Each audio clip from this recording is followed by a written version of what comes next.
यूं तो हर भारतीय फौजी किसी फौलाद से कम नहीं, पर कुछ ऐसे भी शेर होते हैं जिनके रगों में सच में लोहा भरा है। तो इस वीडियो में हम ऐसे ही एक शेर की बात करेंगे। हम बात करेंगे 45 बटालियन सीआरपीएफ कमांडेंट चेतन चीता की। चेतन चीता कश्मीर घाटी में बंदीपोरा में पोस्टेड थे, या वही इलाका था जहां से आतंकियों की सबसे ज्यादा घुसपैठ थी। इस लिहाज से यह पोस्ट और भी ज्यादा नाजुक हो जाती है। तारीख था 14 जनवरी 2017। स्थानीय पुलिस ने उन्हें 2 आतंकियों के छिपे होने की इनपुट दी। यह इनपुट बहुत खास था, इसलिए चेतन ने तुरंत ही कार्रवाई शुरू की और रात में 3:30 बजे वो पेट्रोलिंग के लिए निकल गए। अंधेरी रात में आतंकियों के मिलने की उम्मीद ना के बराबर थी। कमांडेंट चेतन के पास बस इतनी ही जानकारी थी कि आतंकवादी 2 के संख्या में है। तभी खबर मिली कि आतंकी बंदीपोरा के हिजदिन में छिपे हैं। तेजी से चेतन अपनी टीम के साथ बढ़े और उन तक पहुंचने के लिए अपनी टीम को हिस्सों में बांट दिया। हिजदिन पहुंचते ही चेतन तेजी से दुश्मनी की ओर बढ़े। वो इतना ज्यादा आगे बढ़ गए कि उनके साथी काफी पीछे छूट गए।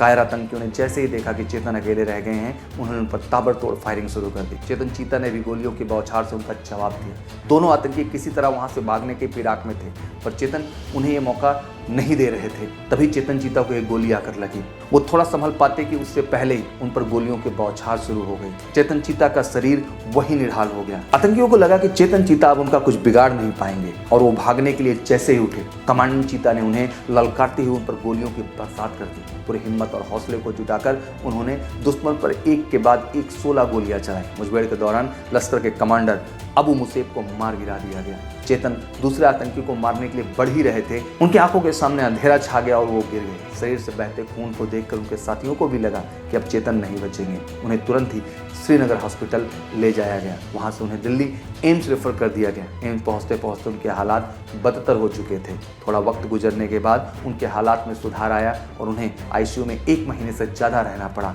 उनके सिर, दाईं आंख, पेट, दोनों बाहें, बाएं हाथ और कमर के निचले हिस्से में 9 से अधिक गोलियां लगी थी। वो अप्रैल 2017 में अस्पताल से डिस्चार्ज कर दिया गया। उस वक्त जब उनसे पूछा गया कि अब वो कैसा महसूस कर रहे हैं, उनका जवाब था